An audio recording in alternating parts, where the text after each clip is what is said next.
Welcome to episode 28 of Two Cents Tuesday.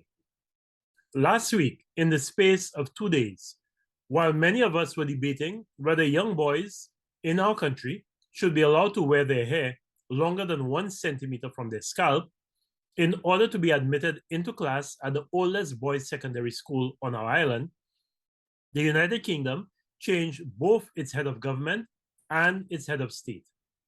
The choice for the new head of government was made by roughly 160,000 members of the Conservative Party in a country with a population of 68.67 million people, with the new prime minister getting 81,316 of these votes.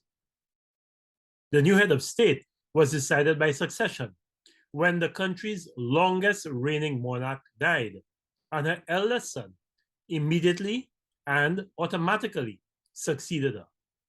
He also became our head of state in St. Lucia, and I will say a little more about this shortly.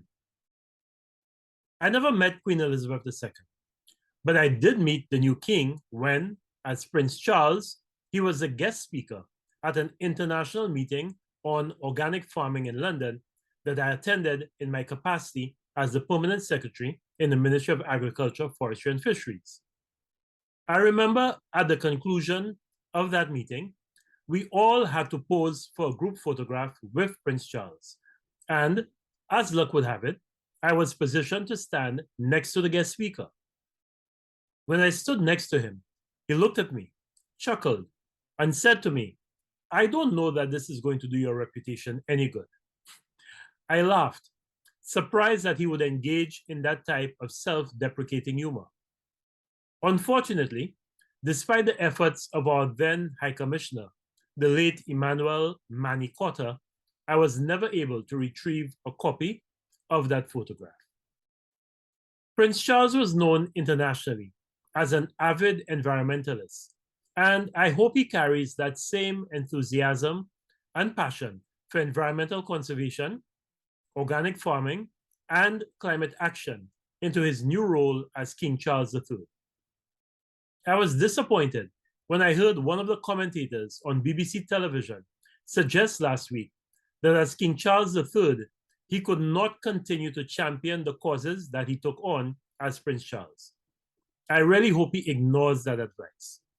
If King Charles III is to make his mark as a monarch, he must break with one or two of the traditions that have defined the monarchy over the centuries.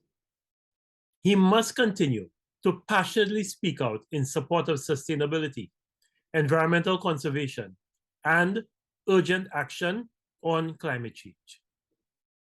Pope Francis has not allowed the papacy to get in the way of his own social activism. The Pope has been one of the most vocal champions for climate action and the need for all human beings to be treated with dignity. King Charles III would do well to follow that lead. King Charles III must be the international champion that we need for the Sustainable Development Goals. Ambitions that speak about the need to end poverty, to end hunger, to ensure everyone enjoys good health and well-being, has access to quality education, clean water and sanitation, affordable and clean energy, and decent work. He must speak in favor of gender equality, reduce inequalities across the board, food security, water security, urgent action on climate change, protection of our marine resources, the promotion of responsible consumption and production, sustainable cities and communities, peace and justice, and strong global partnerships that will help the poor and vulnerable countries in our global village.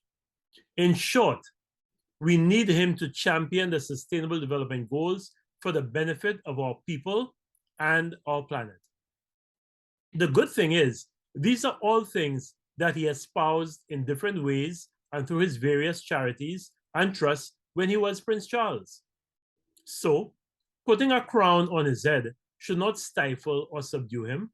Instead, it should empower him to use his influential office to do even more. It should embolden him to speak more loudly and to be the kind of king that is not just a ceremonial figurehead presiding over an empire that no longer exists, but the head of the 56-member Commonwealth of Nations. His succession to the position of head of the Commonwealth was not automatic. In April of 2018, the Commonwealth heads of government decided that Charles should succeed his mother as head of the Commonwealth when she dies. He now needs to demonstrate that he is worthy of the confidence and trust that these nations have placed in him. He must cause the Commonwealth to become a geopolitical force that advocates strongly and consistently for world peace, for representative democracy and individual liberty, for the pursuit of equality in all its forms, for freer and fairer trade, for environmental sustainability, and for the end of racism, poverty, ignorance, and disease. All of the things the Commonwealth speaks about in its charter. Presently, the Commonwealth comes alive only during Commonwealth Games or Commonwealth Heads of Government meetings. It must become more than this, in much the same way that King Charles III must become more than a ceremonial figurehead, if either is to have any relevance and utility in this modern era. However, there is another very important thing that King Charles III must do if he is to change the face of the monarchy and the way it is viewed and perceived by the former colonies of Britain. He must issue an apology for the atrocities that were committed in the name of the crown across the globe. Naturally, he must start with the role Britain played in the transatlantic slave trade. Britain's involvement in this scourge started with royal approval in 1663, the same royal institution that King Charles III now heads. It gave its stamp of approval to Britain becoming a slave trading nation in the 17th century. Britain went on to become one of the most prolific slave trading countries and the most dominant between the years of 1640 and 1807, when it is estimated that Britain alone was responsible for the transportation of 3.1 million enslaved Africans, of whom 400,000 were estimated to have died in the Middle Passage. Slavery provided the raw material that was used to catalyze industrial change and growth in Britain. At the very least, we need a formal apology from the new King of England for Britain's role in slavery. In addition to its major role in slavery, the royal family must make amends for the treasures that were taken out, in some instances stolen from its former colonies, and which now are either part of the crown jewels or reside in the British Museum.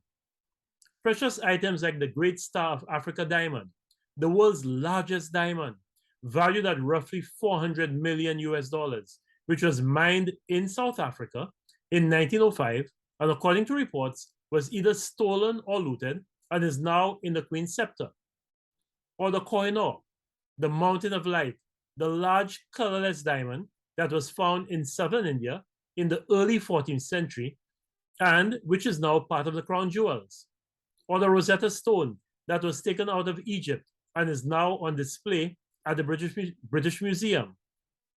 Or the Parthenon marbles, which are now called the Elgin marbles, after Britain's Lord Elgin, who allegedly removed them from the Parthenon's decaying walls in Greece and transported them to London. They are also on display in the British Museum. These precious artifacts should be returned to their rightful owners. But that is advice for King Charles III. How about us, the former subjects of the crown? How should we treat this watershed? I believe our government in St. Lucia must see the death of Queen Elizabeth II as an opportunity to shed itself of the last vestiges of our colonial past. Our government must initiate the process to remove the British monarch as our head of state and establish a homegrown president as our head of state. We became independent 43 years ago, and that is more than enough time for us to make the full transition away from the British royal family and the British government. In establishing the rules for selecting our president, we should ensure that this is not just another political appointment made to reward some loyal and faithful servant of the ruling party. In fact, a criterion for the selection of our president should be that the president should never have taken part in a general or by-election and should never have held an executive position in a political party. We have enough competent, experienced, able sons and daughters of St. Lucia who have never been involved in party politics for us to allow us to demarcate the highest office in the land, our head of state, as one that should not be tainted by party politics. Our choice as president should be one with which all parties can agree, and someone who will always represent the best interests of the people of St. Lucia, not just the party in power. We should remain members of the Commonwealth by all means, but just not as a country with the British monarch as our head of state. No disrespect meant to King Charles III, but it is time for us to elevate one of our own to that position. Another symbol of our colonial past that we must shed is the use of the Judicial Committee of the Privy Council, more commonly known as the Privy Council, as our highest and final court of appeal. We must have confidence in the integrity and competence of our Caribbean jurists in the Caribbean Court of Justice to allow them to be the final arbiters in all our legal matters. It is time for our country, St. Lucia, to shift to using the Caribbean Court of Justice as our final appeals court, not the Privy Council. Finally, and this is a matter for the heads of government who make up the Eastern Caribbean Currency Union, I do not think we should replace Queen Elizabeth II with King Charles III on our currency notes and coins. I appreciate transitioning away from Queen Elizabeth II on our currency will take time and it will cost money. That is why we should give it serious thought and consult broadly with the objective of deciding on more appropriate and relevant symbols to adorn our currency, but it should not be King Charles III. The British sovereign was a neutral choice and removed the possibility of bickering among the islands over the choice of a currency symbol. I have to trust that the members of our currency union have the maturity and the wisdom to initiate a transparent and smooth process to decide on a replacement for the British monarch on our currency, a replacement to which we all can agree. Thank you for viewing another 2 Cents Tuesday. Have a productive and safe week. Goodbye.